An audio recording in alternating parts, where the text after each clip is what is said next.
kale tutandike ndowooza tutandike ne Kabaka ne entertainment. Okay. Omuntu yenna weewummuzaamu onyumirwamu obulamu bwa kiseera so ku bimu bye tuzze tulaba nti Kabaka muntu naye era yeebwa mu biseera bye eby'eddembe. Yatwana ministry y'okwewummuzamu kiba tebajjawula bagimpe bagikuwe bonagikwasaganya bajje ku byemizannyo tulabye abayimbi bangi tumulabyeko mu bivvulu ebyenjawulo bayinza okungobera mu lunaku lumu neewummuzaamu nesukkawo tulabyeko Ssaabasajja mu bivvulu ebyenjawulo ng'ekya Misaki tumulabyeko recently tubadde tumulabyeko ku beach oba ogenza kuwewummuzaamu tumulabyeko ng'asiima abayimbi ekitegeeza ya music industry abagoberera Misaki Omusiime anti bonna benjogera ku kati babasiime Paul Saka Anet Nandujja nduuza mubalina mu batuwaawo then abayimbi abamu olaba ngendo ng'ekalubi mayi muyimba nnyo ebyomukwano bino ne bigaana kuba bingi omwana nga ajja yekubirayo oluyimba olwana Ssaabasajja n'ayitawo akayimba kaza agent tuteroka ku bano ku makya bamuŋŋamba abayimbi bafuna n'omukisa ogenda okuyimbira ku maaso ga Kabaka embaseerabidde bamuŋŋamba is a very big tune. I know. Very big tune. Yeah. So ebanga hakago omuyimbi ali eyo tuula sengeka bigambo byo genda mu studio jja kuba oyisewo obuyisi so bagenda tuwaki mubalina waji nadiwe kugundi okay so entertainment world Kabaka abadde supportive by the way yeah andi muli omutuko ne kakati eno nga tebamuwuliza nga tebamanyi era ekimu okulaga nti no entertainment world agisupportinga ye Telefine ye CBS abayimbi muwaka ayitaawo before you know kosera yenkuuka nkuuka biki ebyo mu entertainment no ali instrumental nnyo bw'ogenda ku bayimbi abaliwo because of CBS abayimbi ba bandi abasinga abo Eagles enkadde abasinga abo bonna it was CBS okubeera nga weebale essaawa zino bapromotinga nnyo ebisebe TV yali tennabeera y'amaanyi ennyimba za Africa okubeera nga zitunyumira zakuba nnyo mu biseera ebya CBS era kyobanda bajja so wekijja mu entertainment foundation ya entertainment ebadde nnyo mu okusiima kwa Ssaabasajja Kabaka okubaako ebintu byateekawo ne bisupportinga abayimbi. There is something I realized abayimbi naddala bano is it urban music oyo like the likes of Grenade but Jasmine and all that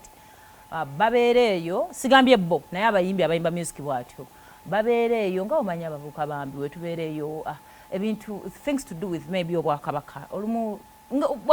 it is age bavubuka sinti no tobimanyi ne tutubiwa nnyo budde I mean biki naye oyagala omanye nti abayimbi this makes sense ng'enkuuka etuuse bw'otabeera ku lisiti egenda yimba mu nkuuka kasengejja katuufu okumanya oba mu bantu otuuse weebale nnyo kasengejja katuufu okumanya nti mu bantu otuuse actually enkuuka eyo I remember enkuuka mumanyi tino bwe baamalanga because specifically ekyatwalanga abantu mu lubiri kukola ntanda era baggalanga ku ssaawa 12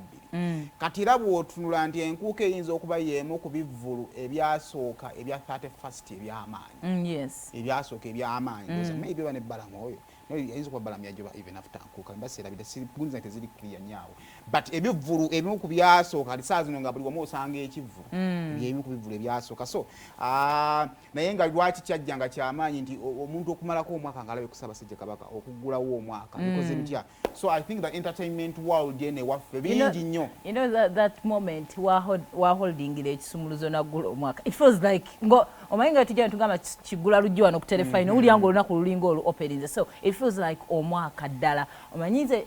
because abantu babanga bangi so nakirabiranga nnyo ku TV oba highlights ku TV nga ziyitako naye nga olabira ddala nga like he's unlocking the year ekira kyosobola okujjukira oba kyayali ludda wasijjukira back then ng'akyali muyimbi Bobi Wine n'amusuubiza nti luliba lumu alijjako ko n'amulambuza ku ghetto. I think it was also a push naddala y'abayimbi omanyi ng'ovudde mu eno ensi yaffe ey'okugamba nti buli kimu alina kuba nze naye atafe abamu tulina enzikiriza nti nze hafi bw'awangula nfuna essuubi nti olaba nange bwe tuli naye mu layini awangudde nze nzirako kati fe abalina enzikiriza eyo nendowooza nti no eyo push eri abayimbi abalala nti olaba abonze ku rasta ate nze musajja waakola bwenti so I think nayo yali endorsement eya Bobby Wine ng'omuyimbi nange nja kujjako mu ghetto eyannambuzeeyoko. I think it was a good endorsement for the music industry n'abayimbi abalagamba nti hey olaba naffe kubanga kiyinza okulowoozebwa nti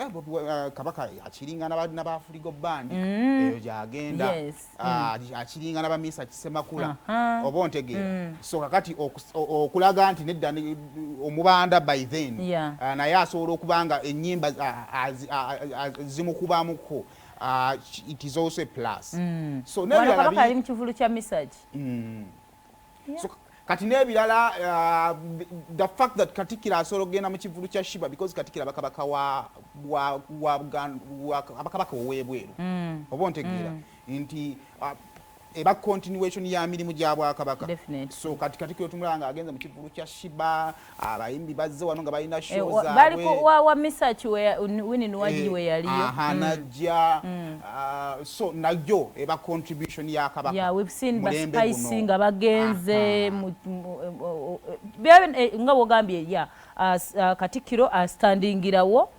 so it is very beautiful. It is no twagala okwebaza abayimbi abatutudde ne muyimba ku nnyimba ezo za Kabaka mwebale nnyo mwebale ddala. Because entertainment world engeri entertainment the way I understand it kyobulanga abayimbi abasinga balina olugero taata yabingo bamu bazadde bange baagira kati okuleta entertainment n'ogissa mu buwangwa oba obuwangwa ne bugenda mu entertainment it is more of buto okuyingira mu mazzi mixture eba y'amaanyi nnyo naye nti okuba ddala nti his highness yennyini ya kyendosinga kibeera kirungi nnyo so abantu olaba nga balivinga freely mu nsi yaabwe beautiful kale ndowooza byebyo abadrama agenzeeko mu mizannyo Kabaka ani yali muzannyo gwandiwulira yali Katikiro Kabaka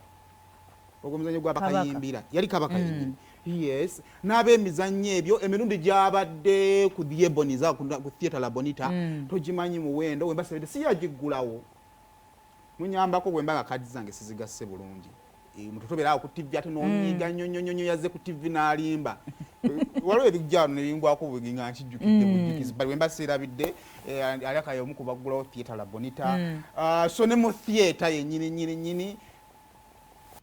Katikiro nze yali ku Batvalawo mabegakaawo but then still bingi so beautiful kale awo nno nga tuvuddewo